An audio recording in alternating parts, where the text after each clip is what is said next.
Alright, hi, my name is Daphne, and the plan today was not even to make a video. The plan actually was to just lounge around the house because it was raining this morning. Thank God, we needed the rain.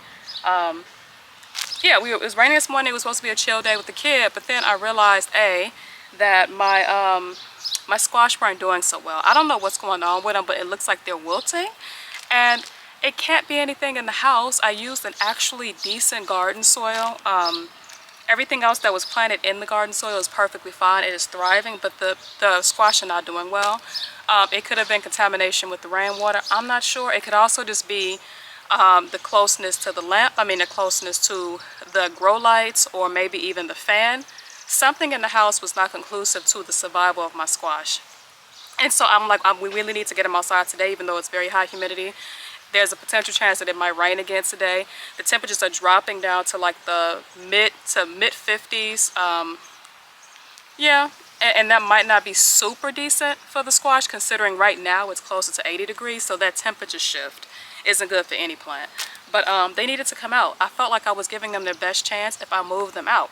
But I'm like, the squash is sensitive to cold, and if they move out, I should move them all out. So I was gonna wait on the cabbage and the collards just because I'm not actually planting them right now.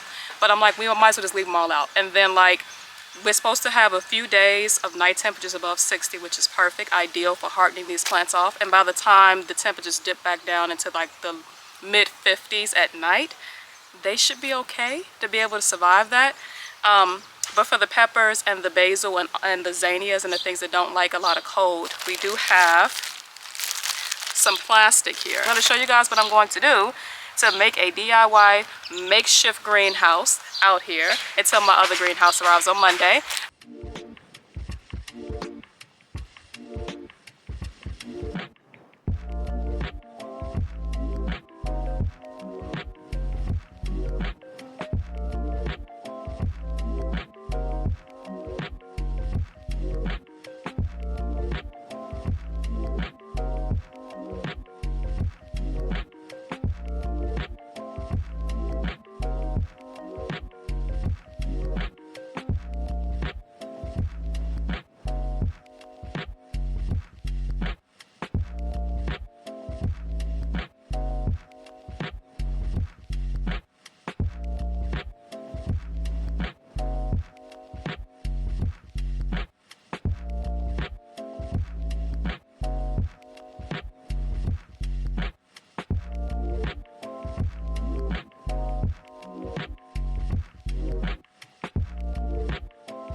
All right, so we're gonna see if this is gonna work. I don't even know how many feet this is. How tall am I? About 5 feet PVC pipe. I'm actually gonna cut this in half, as close to half as I can get it. And we're just gonna stick this directly in the soil. And then we have this thing, an old broom handle. And don't judge me, but I'm definitely a hoarder when it comes to like maybe gardening stuff. And so I usually save the broom handles because you never know what you can use with them. You can use them to like reinforce a trellis way. You can use it to reinforce a tomato plant. Like, they're good for a lot of things. And T-posts are about $6 to $7 the last time I checked on them. This is about a T-post. This is a T-post too. You just got to drill in your own holes if you need them. So I keep them. I have about 4 or 5 of these. So we're gonna actually drape that across. So I'm just gonna just gonna show you how I do this. So all right, 2 PVC cuts. How we gonna act like they normal. We're gonna act like they balance. We just gonna push this one in a little more. So we're actually gonna put these in the ground. We're gonna put them on either side of where the beds begin and where they end. And I need to get a mallet. All right, handy mallet. So we're just gonna press this in over here. I'm gonna try to get it as close to the edge as possible because I don't actually want the plastic to touch the plants. You don't want condensation directly on the plant leaves. So we'll put it here.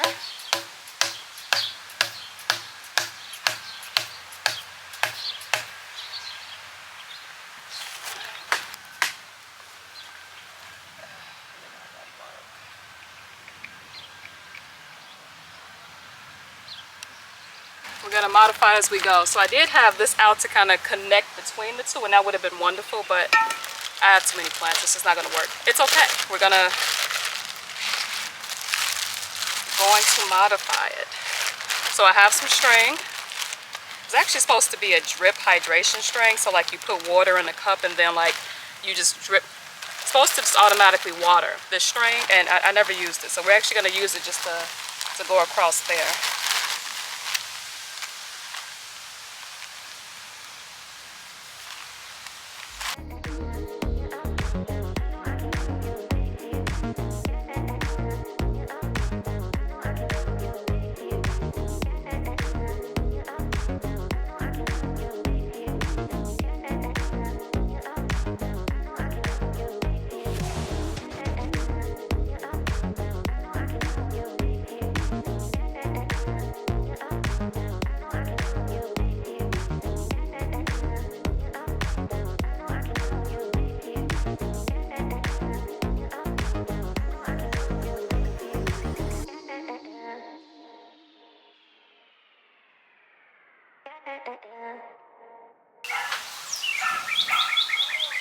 Now, as mentioned, I don't have a plan for this. I'm just winging it. And I typically try to do that. It's not within my personality to like wing a lot of stuff.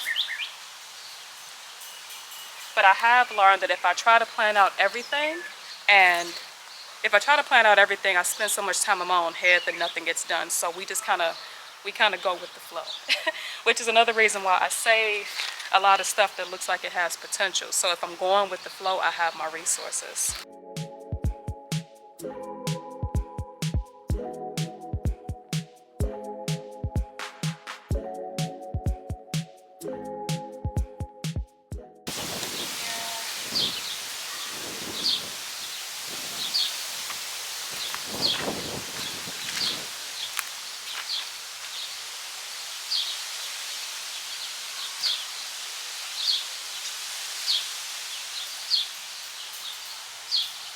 Alright, this is probably the hardest part because not only do I have to accurately measure this plastic, and I am like mathematically challenged on stuff like that, geometry specifically.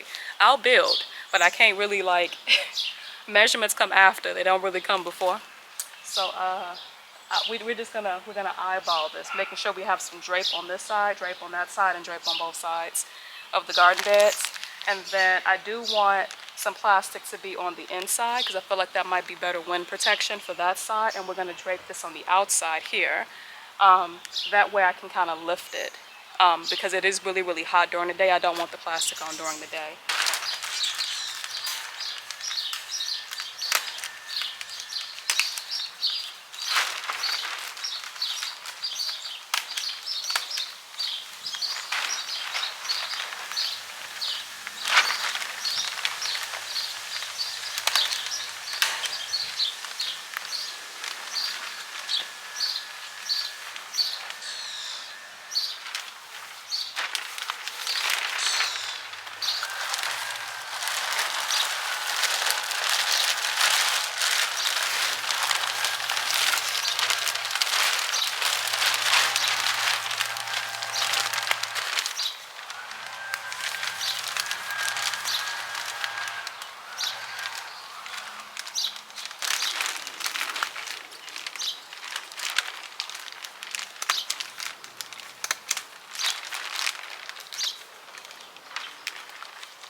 All right, so it is not the most glamorous looking thing, but it does close up on both sides. And worst come to worst, I can actually use some tape to seal this up.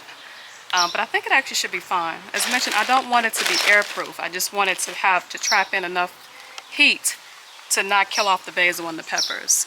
And there's double plastic on that side because the peppers are on that side. But here, we'll tuck this in here, and then maybe staple one more staple there, and maybe wrap some string around it, but it's fine. And then I think I'll tuck a board in here, just like tuck all of that in. But there is the makeshift greenhouse, which I know looks janky, but it literally only did cost me $15, and that was for the plastic. So if you can get the plastic cheaper, you'll have a cheaper greenhouse. I already have the garden bed, so I have like the structure around it, and I have like the fencing behind it, so I didn't have to buy that clearly. But yeah, it'll work. And then on Monday when the other greenhouse comes in, it'll be a little more stable, but then by then these plants should be okay. What I am going to do in order to like not have this move at night is literally just to put a couple of boards at the bottom of this, and then just taper off the ends. And then in the mornings, like right now, just lift this up and tuck it. But we do have our cabbage here, collards there. We have basil, which has looked better, but hopefully it actually does do well now that it's out here. We have our zinnias. One actually broke, so we did have at least one casualty in the moving process, which is actually why I say grow extras. I literally watered these yesterday. They are bone dry. So yeah, have extras because you're gonna have some casualties. But we have our basil there. We have all of our squash, which as I said was actually looking a little worse for wear. And then we have all of our leggy tomatoes, some zinnias, and some peppers on the end. And so I'm going to finish tightening this up a little bit, but if you're really stressed on money and you have to get your plants outside, just buy some plastic and use what you have in your garage until the weather clears up, you know? Or like me, if you're waiting on the greenhouse. So I know it's not the best looking thing, but it is what we're going to use, and it'll work. So there you go. All right, so thank you guys so much for watching. I am actually going to try to put this up a little more because we don't need it closed right now. It's like 80 degrees out here. I'm going to clean up really, really quick and then get my child up and cook dinner. That's the goal, and we are literally about 30 minutes late. So, yep, I'm going to clean up. I think it only took me about an hour to move everything out and to put this thing up. It might be a little unsightly as mentioned, but it will work for the next 2 days. And any day after that dips below 50 degrees, they just need it to come out. And now that they are out, we can properly monitor them. I might actually put some insect netting up as well, at least for the collards and the cabbage, although I haven't seen too many butterflies as of yet because it has been a little cold. Salad greens are actually faring quite well without the insect netting because I actually forgot to put that up. But yeah, we're going to lift this up, tighten it up a little bit, and then I'll give you guys an update on how they are faring. But I do need to water them. So thank you guys so much for watching, and you have a great day. Peace.